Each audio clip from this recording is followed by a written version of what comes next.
Will the developers of the Ground Zero Mosque consider building it somewhere else? New York Governor David Paterson's office just giving a statement to Fox News saying he is working to set up a meeting with them to discuss that possibility. But the developer says nothing is scheduled. Congressman Peter King spoke with the governor yesterday about this meeting, and Congressman King joins us now. So nice to have you, Congressman. Thank you. Thank you, Jenna. Congressman, what exactly did the governor say to you yesterday about this meeting? Yeah, the governor called me about 10:30 on my cell phone, and ironically enough, I was about a block and a half from the proposed mosque when he called me to say that he had scheduled a meeting. He was going to have a meeting in the next day or so with the developers and the leaders of the mosque, and he was going to put on the table possible state property where the mosque could be relocated to, and he wanted to try to work out a compromise where the mosque would be taken from Ground Zero, but at the same time it would be a suitable venue for the new mosque. And to me, I give the governor tremendous credit for coming into this and trying to work out a compromise. You know, Congressman, a few things I want to touch on there. One is the availability of state property for this hypothetical new site. Any indication on where that state property would be? No, the governor didn't tell me. I didn't ask him. But the state, I assume, owns various pieces of property around Manhattan, and I assume then they would have to work out some kind of a land swap with the mosque developers. But the governor seemed reasonably confident that there were sites available. Now, I also think, though, that some people are concerned that it's possible that the imam or the developers have been emboldened by President Obama's position, and they may feel that they don't have to negotiate or don't have to make any good faith compromise. But I would hope if they're really serious about building interfaith bridges and trying to bring communities together, they would realize what a firestorm this proposal has created, and the compromise being offered by the governor could really be the ideal solution for everyone. You know, I want to talk to you more about that firestorm in just a moment, because you make a very interesting point, but want to pick up on the mosque a little bit more here and what the governor actually said to you about it. He said that the meeting was going to happen in the next few days, and it sounds like he has quite a proposal in mind. The developer says there is no such meeting on the books. How do you explain this difference of information that we're getting? I would have to say the governor was correct. I mean, the governor had no reason to call me and tell me this unless it were true. I think that the developer may be getting pushback from some of his people. Maybe they feel that because President Obama has spoken on this issue that they don't have to make any compromise. I don't know. But I believe the governor. I have no reason not to believe him on this issue. Again, he called me cold. He had heard me on a radio show earlier that morning talking about his proposal, and we had a very friendly conversation. And he specifically told me that the meeting would be held in the next several days. In the next several days. So is your understanding that would be maybe by the end of this week? Yeah, it was clear to me it was going to be by the end of the week. He called me yesterday, which was Tuesday. So my clear impression was it was going to be Wednesday or Thursday. All right.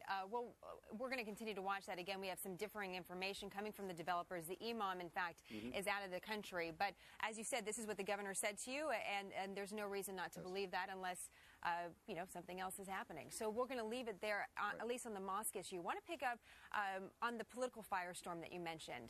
An interesting quote coming from the House Speaker, Nancy Pelosi, who's in California, talking about some local issues, but also was asked about this mosque. And here's what she had to say about this controversy. She says, "There is no question there is a concerted effort to make this a political issue by some. And I join those who have called for looking into how is this opposition to the mosque being funded." Now, Congressman, you're opposed to the mosque. You're a Republican. How do you take that statement? I only see it as a threat by the Speaker to try to intimidate people who are speaking out against the location of the mosque. Listen, I can take care of myself, but I'm thinking of the families, the family members like Rosemary Kane, Jimmy Boyle, Deborah Burlingame. I mean, these are people whose hearts have been broken by September 11th. Their wound has now been torn open. Are they going to have to face an investigation by Nancy Pelosi, somehow implying that they're part of a conspiracy? You know, the president and others are talking about freedom of religion. There's also a constitutional right of freedom of speech. And that's what these good people in New York are exercising, freedom of speech. They lost loved ones on September 11th, and they want the world to know how they feel right now. And for Nancy Pelosi to suggest that there's going to be an investigation of these people is absolutely outrageous. It's disgraceful. And to me, the Speaker was really out of line on this. You know, we asked for some more clarification on exactly what that comment meant, whether or not it officially meant she wants an investigation or whether she was more talking about just, again, the political firestorm around this issue. And we don't have clarification, so I'm going to caution our viewers on that until we actually get some specifics. But, Congressman, it brings up a broader issue. I mean, you're from New York, and this is a very personal issue for you, for this mosque, and for New Yorkers. But it's become a key issue in the midterm elections all around this country, from Florida out to California. And it's being used in a very aggressive way, this topic, by both sides, by Democrats and Republicans. Is that taking advantage of the public's emotion around this issue?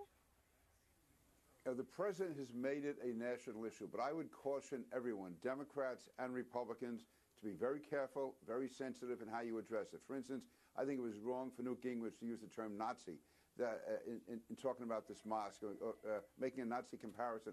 This is too sensitive an issue, and everyone should realize when they speak that their words are being listened to by the families of those who were killed on September 11th. So it's a legitimate issue if it's handled in a very measured way, not to be used as any standard political issue. Absolutely not. I want to get your final thoughts on this. You applauded the governor, Governor Paterson, for apparently stepping in, asking for a meeting with mosque developers. What do you think the president's role should be moving forward? What should be appropriately coming from the presidential office about this issue?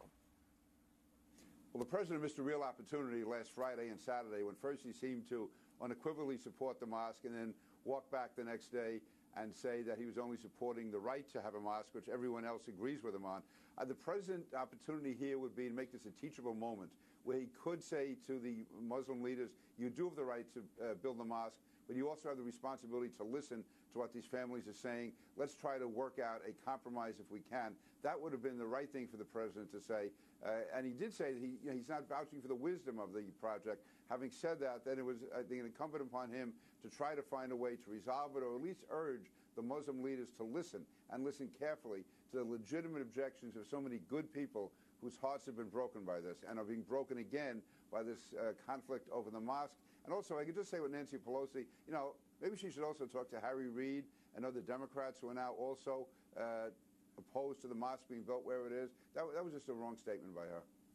Well, it's a very divisive issue if there ever is one, and we know it hits very close to home for you, Congressman. So we appreciate your thoughts on this subject and look forward to talking to you again, sir. Sure, thank you very much. I really appreciate it. Thank you. Congressman Peter King from New York, Rick. I have a feeling we'll be talking more about this story. That was not the last word. Jennifer